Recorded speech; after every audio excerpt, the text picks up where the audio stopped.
कितनी बार कहा कि दफ्तर से एक बार सीधे घर आ जाया करो, फिर भले चले जाया करो। आजकल का जमाना तो देखो कितना खराब है। सड़कों पर लूट मार और कत्ल होते रहते हैं। एक्सीडेंट का तो ये हाल है कि कोई दिन ऐसा नहीं जाता कि 3-4 मौतें ना होती हों। दिमाग में तरह तरह का डर बना रहता है। और फिर एक बार मेरी बात छोड़ भी दो, कम से कम अपने बीवी बच्चे का तो ख्याल करो। 2.5 साल का है और बाप की शक्ल देखने को तरसता रहता है। जब भी पूछो, आदि आदि बेटा पापा कहाँ है? ऑफिस गए। अरे ऑफिस ना हो गया जेल हो गया कि बिना जमानत पर छूटे आएंगे कैसे? पापा शक्तियां सजा गए हैं। रिटायर होने के 6-8 महीने बाद तक तो ठीक रहे, अरे उसके बाद पता नहीं क्या हो गया है। जरा जरा सी बात पर गुस्सा करने लगते हैं। कभी किसी पर बिगड़ रहे हैं तो कभी किसी पर। वो सबसे ज्यादा नाराज तो मुझसे ही रहते हैं। शायद ही मेरी पे बात उन्हें पसंद हो, जबकि आज तक मैंने उनकी किसी भी बात का, चाहे मुझे कितनी भी बुरी लगी हो, पलट कर जवाब नहीं दिया। और सबसे बड़ी नाराजगी उनकी इस बात से है कि मैं दफ्तर से सीधे घर क्यों नहीं आ जाता। कहते हैं कि चिंता होने लगती है, दिमाग में तरह तरह के डर बने रहते हैं, एक्सीडेंट होते रहते हैं, लूटमार होती रहती है, कत्ल होते रहते हैं। अब उन्हें कौन बताए कि जल्दी आ जाने से क्या बचाऊंगा मैं? एक्सीडेंट होना होगा तो होकर ही रहेगा, और देरी में आने में फिर भी एक्सीडेंट की संभावना कम होती है, क्योंकि उस समय सड़कों पर ट्रैफिक का उतना रश नहीं होता जितना ऑफिस छूटने के समय होता है। मेरी तो सारी जिंदगी किराए के मकान में निकल गई। मेरे बाद बीवी बच्चे को किसी तरह का कष्ट ना हो, इसलिए जिंदगी भर की सारी जमा पूंजी लगाकर मकान बनवाया। दिन भर ऊंट की तरह धूप में घर में खड़े किए खड़े हैं, चेहरा काला पड़ गया था।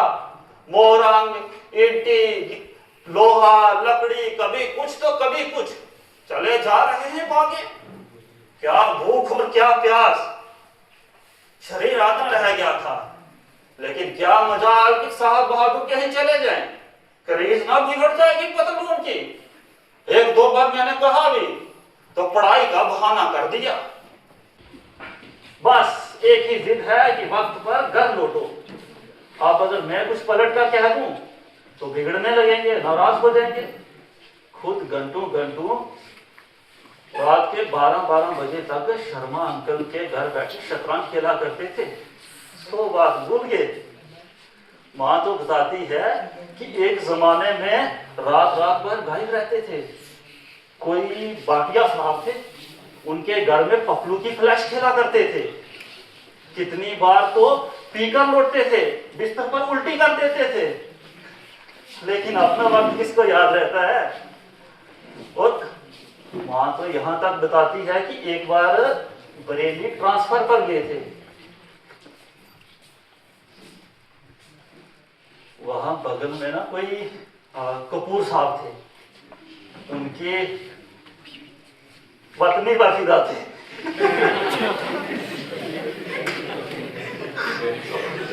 जब देखो तब उन्हीं के घर बैठे रहते थे। भाभी जी ये, भाभी जी वह, भाभी जी आपके हाथ की बनी चाय पकौड़ियां, आहा। वो बातें इनको याद नहीं आती।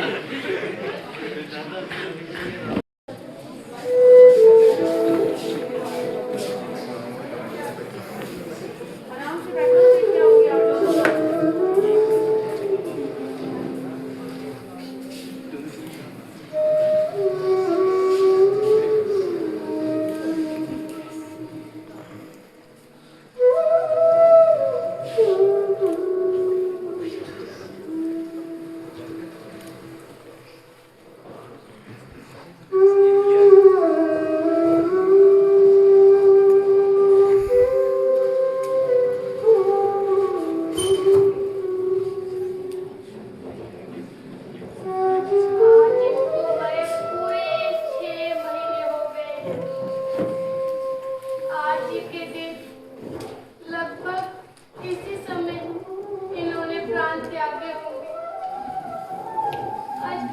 घने स्ट्रेचर पर लिटाकर ऑपरेशन थिएटर में ले जाया गया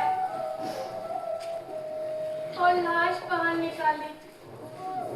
डॉक्टरों का कहना था कि हार्ट फेल हो गया है, पहले से खराबी थी, इसलिए ऐसा हुआ। अब भगवान ही जाने हार्ट फेल हुआ कि कोई कह रहा था कि बेहोशी की दवाई ज्यादा दे दी, जिससे होश ही नहीं आया। पिंटू तो डॉक्टरों को मारने पर उतारू था, किसी तरह मान ही नहीं रहा था। उसका कहना भी ठीक ही था कि हार्ट पहले से चेक क्यों नहीं कर लिया। हार्ट कमजोर था तो ऑपरेशन के लिए थिएटर में ले क्यों गए? पहले हार्ट का इलाज हो जाता, नहीं तो ना होता ऑपरेशन। उठ बैठ नहीं पाते, यही तो होता, जिंदा तो रहते। सबने उसे पकड़ लिया, नहीं तो मारे बिना छोड़ता नहीं मैं डॉक्टर को।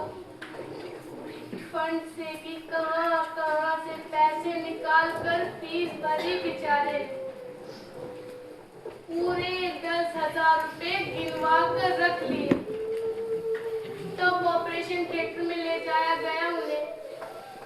डॉक्टर क्या जल्लाद है सब। मुझे तो लाश देखते ही बेहोशी का दौरा पड़ गया था। पता नहीं कितने छींटे पानी के मारे लोगों ने। कोई इंजेक्शन भी दिया गया शायद। तब कहीं जाकर होश आया। देखा तो क्या लोगों ने पिंटू को पकड़े समझा रहे हैं कि जिसे जाना था वो तो चला गया, अब फौजदारी करने से क्या फायदा। मौत पर किसी का बस आज तक चला है या आज ही चलेगा। जिनकी मिट्टी जहाँ लिखी होती है मौत उसे वहीं घसीट ले जाती है। अब इनकी मिट्टी ऑपरेशन थिएटर में ही लिखी थी, इसलिए कहावत कही गई है, हिलने रोजे बहाने मौत। ना तो वह मरा विज्ञापन टीवी पर देखते और ना स्टूल लेकर बाथरूम में टंकी ठीक करने जाते। जहाँ इतने दिनों से बह रही थी वहाँ कुछ दिन और बहती रहती, लेकिन मेरे भाग्य में तो विधवा होना ही लिखा था। जिंदा थे तो अक्सर कहा करते थे कि तुमसे पहले मर जाऊंगा मैं।